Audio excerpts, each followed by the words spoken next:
Bom dia a todos. Primeiramente, eu gostaria de agradecer todo mundo que está organizando aqui o evento. Eu estou muito feliz de estar aqui e também estou muito feliz de ter aceitado a minha mini palestra. Eu vou apresentar algumas ferramentas que eu acredito que ajudam quando você está desenvolvendo alguma aplicação para WordPress. Tal. Eu vou falar um pouco sobre mim. Meu nome é Ramon. Eu trabalho com desenvolvimento de software há mais de 10 anos. Eu sou mestre em informática pela Universidade Federal do Espírito Santo. Eu sou da comunidade também lá de Vitória. Eu tento manter uma regularidade contribuindo com projetos open source, principalmente dentro da comunidade WordPress. Eu iniciei assim, vou começar a contribuir, porque eu queria aprender mais coisas, eu queria aprender mais sobre o PHP, mais sobre o React. Quando eles mudaram a passar a usar o React no editor de blocos do WordPress.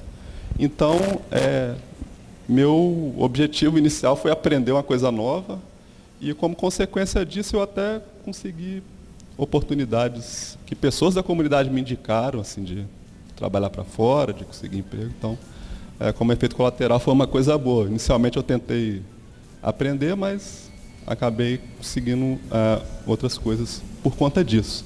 Esse é meu site, é o nomar.dev, então se alguém quiser ver o que eu estou escrevendo, trocar uma ideia ou me seguir nas redes sociais, então fica à vontade. Eu vou falar sobre essas ferramentas, né, que eu acredito que ajudam na hora que a gente está desenvolvendo uma aplicação WordPress. Quando a gente começa a mexer com o WordPress, a gente começa a aprender as funções, a API do WordPress, né? Tem as funções lá que a gente usa para acessar o banco de dados, etc. É uma coisa boa, como regra geral, vale a pena você usar essas API do WordPress mesmo, porque você garante segurança, compatibilidade, questão de performance também, igual vai ser lançada a versão 6.9 terça-feira.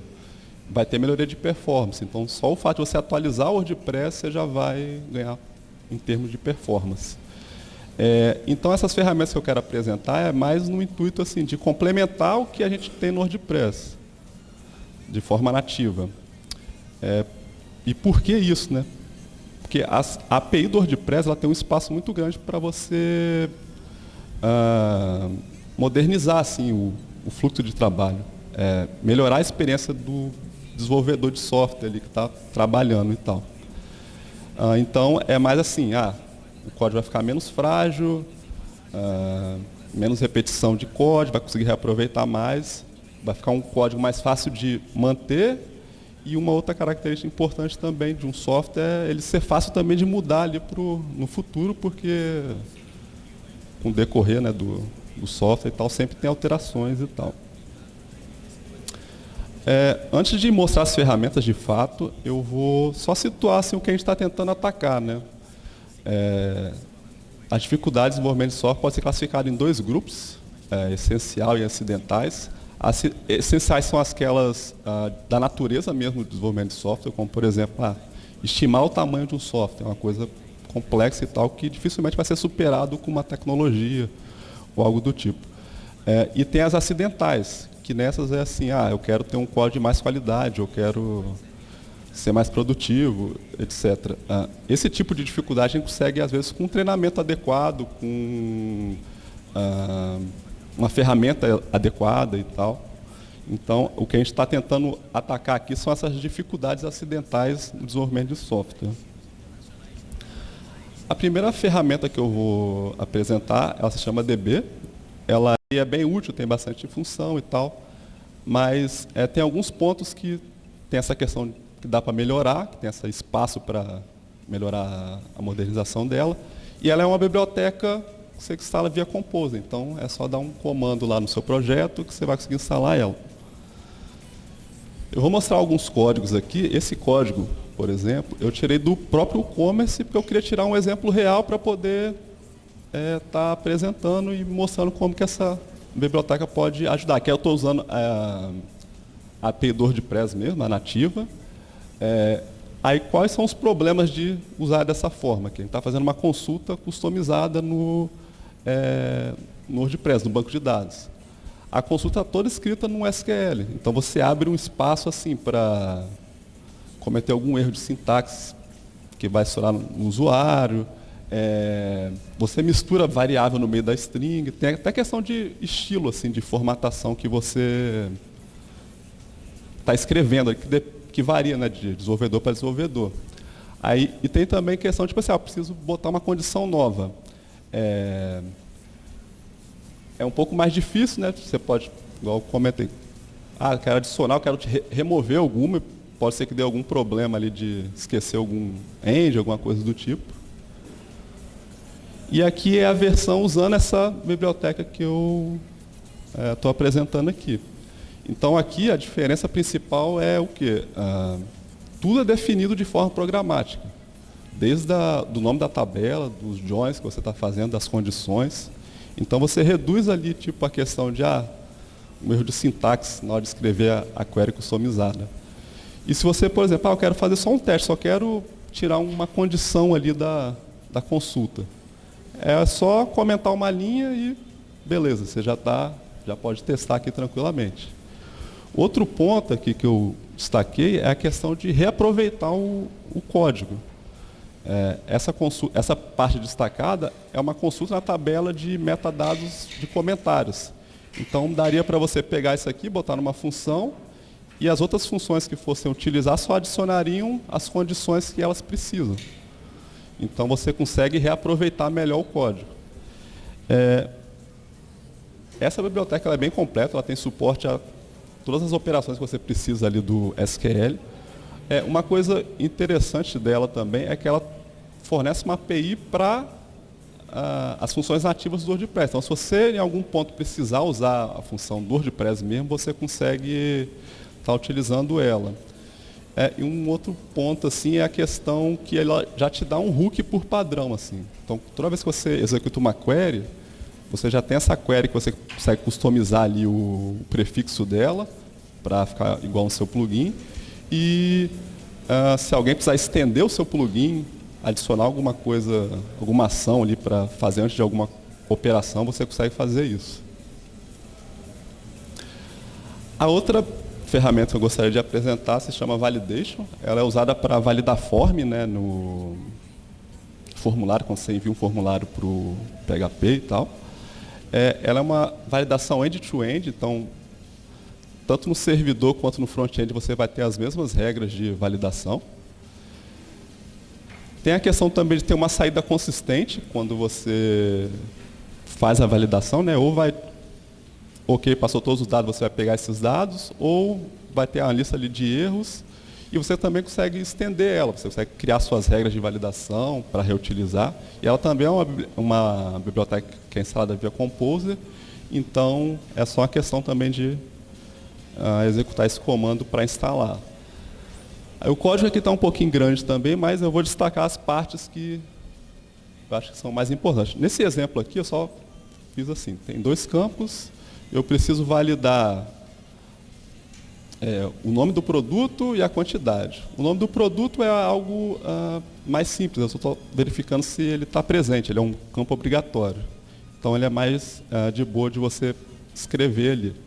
O segundo é um pouquinho mais complexo, que ele é um campo de quantidade que eu estou fazendo mais algumas validações. Ele é obrigatório, tem que ser numérico e tem essa questão de valor mínimo e máximo.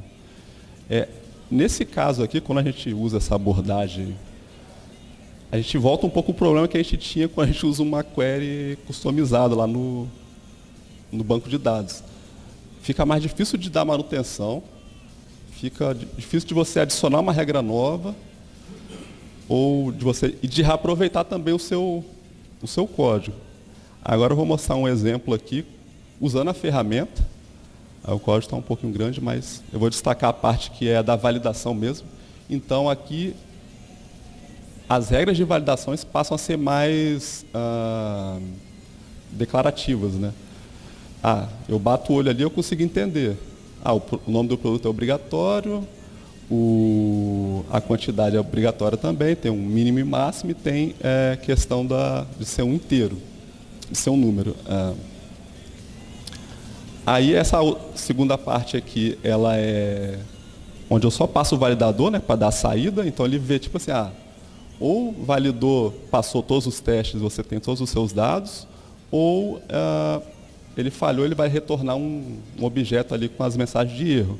Essas mensagens também são traduzíveis, né? Se você tiver um plugin que precisa de tradução e tal, então dá para fazer isso. Aí, agora, aquela questão de ser end-to-end, né? A gente definiu todas as regras no back-end. E o interessante é você também fornecer uma validação no front-end, uma questão de ser mais amigável para o usuário, precisar enviar uma requisição para fazer uma validação, às vezes, meio básica, assim. Então, a biblioteca já oferece uma API para você gerar um JSON para usar no front-end. Aí, aqui é um exemplo da saída, né? Então, ele pegou aquelas mesmas regras no back-end que a gente definiu, ele gerou esse JSON e você já pode mandar para uma biblioteca de validação do front-end. Aqui eu usei essa aqui como exemplo, a Joy, porque ela espera exatamente dessa forma aqui. Você manda esse JSON, então vai estar validando nos dois lados, né? Tanto no back-end quanto no front-end. Então, não corre aquele risco de você, eu mudei uma coisa no back-end, esqueci de mudar no front-end, ou vice-versa. Então, fica só uma fonte ali de verdade, né, que é as regras de validação, fica tudo no servidor. E eu apresentei apenas duas ferramentas, né, a DB e Validation, mas assim, eu recomendo dar uma olhada nessas outras ferramentas, porque elas são muito bem feitas, muito bem polidas, assim. Se você tiver alguma experiência com Laravel, por exemplo, você vai perceber que a API é bem parecida com dessas ferramentas aqui. Então, você acaba pegando mais rápido, assim. Aí, eu apresentei algumas ferramentas aqui, né, que eu acredito que ajudem e tal, mas as ferramentas, por si só, elas nem são tão importantes assim. O mais importante é ter essa mentalidade de que, na nossa caminhada assim, de profissional, a gente vai coletando essas ferramentas ao longo do caminho para poder ser um profissional melhor e tal. Eu tenho um amigo meu que ele construiu uma oficina assim, para construir instrumentos musicais, e aí ele me mostrou assim, a oficina dele e tal, mostrou as ferramentas. Aí teve uma que me chamou a atenção, assim, que ele falou, olha essa aqui foi eu que fiz. Ele montou uma ferramenta que não existia, assim, ele juntou duas, e falou, essa aqui é para atender uma coisa bem específica minha, tal, que eu preciso fazer. Então, eu falei, pô, interessante.